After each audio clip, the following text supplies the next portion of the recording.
Bismillahirrahmanirrahim. Assalamu alaikum. Dear students, this is chemistry time. Today we study chapter number 9 of class 10th. Name of this chapter is chemical equilibrium. In this chapter you will learn many important things about chemical equilibrium. After completing this chapter you will be able to explain each and every term of chemical reactions, chemical equations and chemical equilibrium inshallah.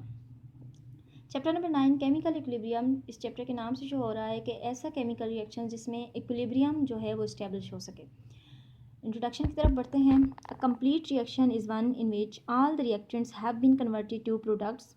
However many important chemical reactions don't go to completion and a mixture of products and reactants are formed. Complete reaction वो होता है जिसमें सारे के सारे इन which all the reactants, जिसमें सारे के सारे रिएक्टेंट्स जो हैं वो कन्वर्ट हो जाएं प्रोडक्ट्स में और कोई भी रिएक्टेंट बाकी ना रहे। लेकिन बाज़ औक़ात इस तरह भी होता है, ऐसे केमिकल रिएक्शंस भी होते हैं जिसमें सारे के सारे रिएक्टेंट्स प्रोडक्ट में कन्वर्ट नहीं होते और कुछ ना कुछ रिएक्टेंट्स बाकी रह जाते हैं या फिर प्रोडक्ट्स अगेन रिएक्टेंट्स बनाना स्टार्ट कर देते हैं, तो इस किस्म के रिएक्शंस कंप्लीट नहीं हो पाते। ऐसे रिएक्शंस को कहते हैं reversible reactions. These reactions are called reversible reactions. An understanding of equilibrium is important in chemical industry. Equilibrium reactions are involved in some of the stages in the commercial production of many important chemicals such as ammonia and sulfuric acid. ऐसे chemical industries में sulphuric acid और ammonia ऐसे chemicals हैं जो कि as a fertiliser भी use होते हैं, as a detergent, as a chemicals use होते हैं। तो इस किस्म के केमिकल्स के बनाने के लिए बड़े पैमाने पे बहुत ज़्यादा प्रोडक्शन लेवल हाई होता है, ठीक है। तो इनके लिए फिर ऐसे प्रोसेस चाहिए होते हैं जो कि ज़्यादा से ज़्यादा क्वांटिटी बना सके। तो केमिकल इक्विलिब्रियम एक ऐसा प्रोसेस है जिनके थ्रू इनको हाई एक्सटेंट पे बनाया जा सकता है।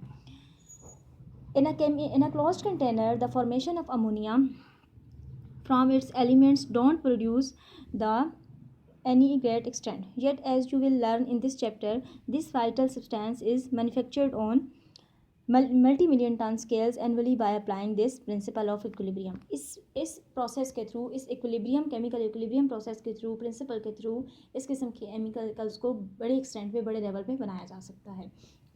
बढ़ते हैं इस चैप्टर के पहले टॉपिक की तरफ जो कि है 9.1 reversible reactions and dynamic equilibrium. Recall what happens when some liquids is placed in a closed container. You have learned about it in grade 9th. हम क्लास 9th में चैप्टर नंबर 5 में डिटेल में water की जो properties हैं उसमें जब उसको बॉयल किया जाता है या किसी भी लिक्विड को बॉयल किया जाता है तो उसमें जो चेंजेस आते हैं, वेपर प्रेशर, एवापोरेशन एट्सेट्रा, इन सारे टर्म्स को, इन सारे फिनोमेना को हम अच्छे तरीके से 9th क्लास में पढ़ चुके हैं। जहाँ पे इसकी थोड़ी सी एक्सप्लेनेशन गिवन है। Some of the liquids undergoes a physical change by evaporating. बाज़ का लिक्विड जो हैं वो फिजिकली चेंज हो जाते हैं, एवापोरेट हो जाते हैं जब उनको हीट किया जाता है। एज मोर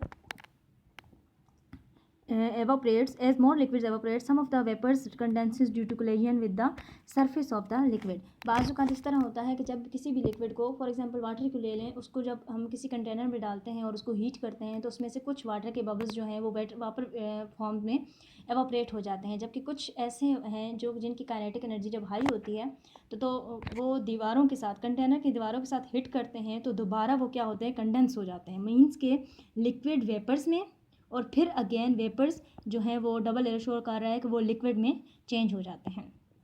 ऐसे रिएक्शंस को फिर क्या कहते हैं, मतलब टोटली लिक्विड वेपर्स में नहीं कन्वर्ट होता और ना ही टोटली वेपर्स लिक्विड में कन्वर्ट होते हैं, दोनों चीज़ें एट द सेम टाइम चलती रहती हैं। ऐसे रिएक्शंस को कहते हैं reversible reactions. Many chemical reactions don't go to completion. In such reactions that conversion of reactants into products and conversion of products into reactants can be happen simultaneously. Means वही बात repeat हो रही है कि reactants product में और product reactant में eight the same time change हो रहे होते हैं। ऐसे रिएक्शंस को रिवर्सिबल रिएक्शन कहते हैं। नीचे इसकी दो डिफिनेशंस गिवन हैं। A reaction in which products can react together to reform the original reactant is called the reversible reactions. जहाँ पे ऐसा रिएक्शन जिसमें रिएक्टेंट्स जो हैं वो रिएक्ट आपस में करते हैं और प्रोडक्ट बनाते हैं और प्रोडक्ट्स रीफॉर्म करते हैं दोबारा उन्हीं रिएक्टेंट्स को जिनकी मदद से प्रोडक्ट बनी थी। ऐसे रिएक्शंस को रिवर्सिबल रिएक्शंस कहते हैं। या फिर इसकी सेकंड डिफिनेशन है reactions which proceeds in the forward direction as well as in the reverse direction under the same condition is called the reversible reaction। यहाँ पे अब दूसरी कंडीशन ये बताई गई है कि रिवर्सिबल रिएक्शंस वो होते हैं जिसमें डबल एरो, यहाँ पे आपको गिवन है डबल एरो मीन्स क्या है कि double direction, left to right and right to left, दोनों reactions at the same time चल रहे होते हैं। All reversible changes physical and chemical occur simultaneously in both directions। दोनों डायरेक्शंस में फिजिकल रिएक्शंस हो या केमिकल रिएक्शंस हो, रिवर्सिबल रिएक्शंस में दोनों डबल डायरेक्शन में चलते हैं। और डबल एरो को इस तरीके से शो किया जाता है, ये चीज़ आप लोग पहले भी ऑब्जर्व कर चुके होंगे, क्लास 9 में भी मुख्तलिफ किस्म की इक्वेशंस में डबल एरो मौजूद है इक्वेशन में। In the double arrow in the chemical equations shows that the reaction is reversible. Double arrow एक हिंट है, किसी भी इक्वेशन के दरमियान में अगर रिएक्टेंट और प्रोडक्ट के दरमियान में डबल एरो है तो वो हिंट होता है इस चीज़ को समझने के लिए कि ये रिएक्शन कौन सा है, रिवर्सिबल रिएक्शन। मींस दोबारा से प्रोडक्ट जो है वो रिएक्टेंट बना सकते हैं। यहाँ पे कुछ एग्जांपल्स गिवन है, उस चीज़ को देखते हैं हम। पहली एग्जांपल है सल्फ़र डाइऑक्साइड। ऑक्सीजन के साथ जब रिएक्ट करते हैं दोनों गैशियस फॉर्म में, ब्रैकेट में देखें तो आपको जी नज़र आ रहा है, जी फॉर गैस है, ठीक है।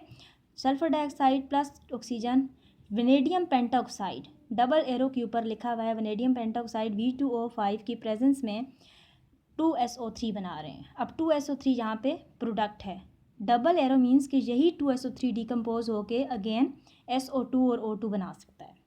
वेनेडियम पेंटाऑक्साइड का क्वेश्चन ये बनता है कि डबल एरो के ऊपर वेनेडियम पेंटाऑक्साइड का क्या काम है, तो ये एज अ कैटलिस्ट है इस रिएक्शन को स्पीड अप करने के लिए। नेक्स्ट है N2 प्लस 3H2 फेरिक की प्रेजेंस में, फेरिक मीन्स आयरन की प्रेजेंस में डबल एरो रिवर्सिबल रिएक्शन है, 2NH3 बनाता है। जहाँ पे आप लोग की बुक में ये मिस्टेक है, नाइट्रोजन और हाइड्रोजन जब आपस में रिएक्ट करते हैं आयरन की प्रेजेंस में तो वो अमोनिया बनाते हैं, NH3 बनाते हैं, NO2 नहीं बनाते, तो ये क्रॉस करते हैं, आप लोग इसकी जगह 2NH3 लिखें।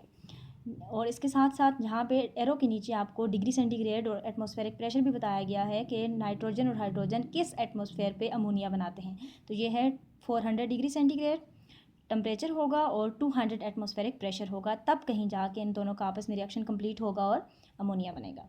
नेक्स्ट और थर्ड इसकी एग्जांपल है वो है 2N2 नाइट्रोजन ऑक्साइड प्लस है O2, ठीक है। यहाँ पे अब इन्होंने यहाँ पे भी मिस्टेक है, 2NO2 आता है, ठीक है, 2N2O ऑक्सीजन के साथ कुछ भी नहीं है, सिंगल है, और नाइट्रोजन डबल फॉर्म में 2N2O plus O2। Electric spark की प्रेजेंस में रिवर्सिबल रिएक्शन है, 2NO2 बनाएगा जिसे हम कहेंगे nitrogen dioxide. Nitrogen oxide oxygen के साथ रिएक्ट करेगा इलेक्ट्रिक स्पार्क की प्रेजेंस में तो वो नाइट्रोजन डाइऑक्साइड बनाएगा और यही फिर दोबारा डिकम्पोज होके नाइट्रोजन ऑक्साइड और ऑक्सीजन बना सकता है, ठीक है। नेक्स्ट पेज पे चलते हैं। नेक्स्ट पेज है पेज नंबर 8। पेज नंबर 8 पे है दो रिएक्शंस, यहाँ पे कार्बन डाइऑक्साइड और सल्फ़र डाइऑक्साइड, इन दो एलिमेंट्स को, दो कंपाउंड्स को यहाँ पे डिस्कस किया गया है बहुत ज़्यादा डिटेल में। पहले इसका हम पहली डिटेल जो है वो बॉक्स वाले देख लेते हैं, science titbits. When fizzy drinks are made carbon dioxide is dissolved in the liquid drink under pressure and sealed. जो हमारे पास ये कोल्ड ड्रिंक्स होती हैं, फिजी ड्रिंक्स होती हैं, एक कोल्ड ड्रिंक 7 फॉर एग्जांपल ले लेते हैं, उसको जब आप उसके लिड को प्रेशर के साथ खोलते हैं तो आप देखते हैं कि फ़र्स्ट टाइम जब वो खुले तो उसके अंदर से छोटे छोटे बबल्स लिक्विड और गैशियस के फॉर्म में निकलते हैं, ठीक है। तो वो क्या होता है, असल में वो कार्बन डाइऑक्साइड सील पैक होती है उसके अंदर। When you remove lid of the बोतल bubbles of carbon dioxide suddenly appears when you put the lid back on the bottle, the bubbles stop। जैसे ही आप ढक्कन खोलते हैं उसमें से वो बबल्स ऊपर की तरफ मूव करते हैं और बाहर निकलते हैं, लेकिन जैसे ही आप फ़ौरन से प्रेशर के साथ वो ढक्कन बंद कर देते हैं तो वो बबल्स अंदर ही बाकी रह जाते हैं, रुक जाते हैं। This is due to the following equilibrium equation.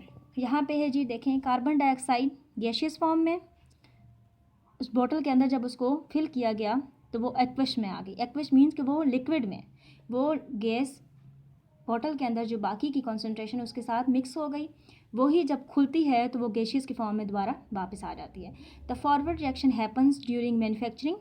Forward reaction वो है जब वो बोतल की अंदर उस चीज़ को, जितने भी कोल्ड ड्रिंक की फॉर्मेशन हुई थी, मैन्युफैक्चरिंग हुई थी, वो फॉरवर्ड रिएक्शन था। And the reverse reaction happens on opening, means के बोतल के अंदर कार्बन डाइऑक्साइड को बाकी के मटेरियल के साथ इन्वॉल्व करना क्या है, बनाना क्या है, मैन्युफैक्चरिंग क्या है, फॉरवर्ड रिएक्शन है, वो उसके अंदर बंद हो गई। लेकिन जैसे ही आप उसको खोलेंगे तो उसमें से वो रिवर्स, मतलब उसमें से बाहर जब निकलेगी कार्बन डाइऑक्साइड, तो उसे हम क्या कहेंगे, रिवर्स रिएक्शन। नेक्स्ट है एक्सप्लेनेशन के साथ, यहाँ पे सल्फर डाइऑक्साइड और ऑक्सीजन वाली रिएक्शन को जो है वो एक्सप्लेन किया गया है। Molecules of sulphur dioxide and oxygen react to give sulphur trioxide. Sulphur dioxide जब ऑक्सीजन के साथ रिएक्ट करेगा तो सल्फर ट्राइऑक्साइड बनेगा। Molecules of sulphur trioxide decompose to give sulphur dioxide और ऑक्सीजन। अगेन फिर जब पहले SO2 और O2 रिएक्टेंट्स हैं वो मिलके SO3 बनाएंगे, फिर SO3 जो है वो डिकम्पोज होगा और SO2 और O2 बनाएगा। What type of molecules are present at equilibrium. ये क्वेश्चन ये है कि मॉलिक्यूल कौन से इक्विलिब्रियम में प्रेजेंट है, तो ये सारे मॉलिक्यूल्स इक्विलिब्रियम में प्रेजेंट है। In the first reaction from left to right, SO2 and O2 produce SO3. In the second reaction from right to left, SO3 decomposes into SO2 and O2. ये forward और reverse reaction है. Which reaction is called forward reaction? Left to right वाला जो reaction होता है उसे forward कहते हैं. And which reaction is called reverse reaction? Right to left means के जब SO3 टूटता है और SO2 और O2 बनाता है तो वो कौन सा reaction है? Reverse reaction. Initially there is no SO3. शुरू में क्या है कि ज़ाहिर बात है, जब रिएक्टेंट अभी रिएक्शन स्टार्ट हुआ है, अभी नई चीज़ बनी ही नहीं है, तो प्रोडक्ट का रेट क्या होगा, ज़ीरो। मीन्स के forward reaction very high and reverse reaction very low. So the rate of reverse reaction is zero. The rate of forward reaction is highest due to the high concentration of reactants. The rate of forward reaction is highest due to the high concentration of reactants. As the reactions proceed, the concentration of reactants gradually decreases and the rate of forward reaction is also decreases proportionality. जैसे जैसे forward reaction high होता जाएगा, reverse लो होता जाएगा, and उसी का opposite चलेगा, reverse reaction high and forward reaction low. Equation given है 2SO2 + O2, ये फॉरवर्ड रिएक्शन है, वो क्या बना रहा है, 2SO3 बना रहा है. As the SO3 concentration increases, a small amount of SO3 slowly decomposes. जैसे ही SO3 बन जाएगा तो वो आहिस्ता आहिस्ता फिर टूटते हुए दोबारा से SO2 और O2 बनाना स्टार्ट कर देगा, जिसे हम कहेंगे reverse reaction. That is 2SO3 वो बनाएगा SO2 और O2. ठीक है. नेक्स्ट आ गया, as the concentration of SO3 becomes higher. फिर क्या होगा कि जैसे ही SO3 बन गया, प्रोडक्ट सारी की सारी बन गई, तो फिर दोबारा उसने रिएक्टेंट बनाना है ना, तो उसमें क्या होगा कि रिवर्स रिएक्शन स्पीड ले लेगा. जब वो स्पीड अप होगा, इवेंचुअली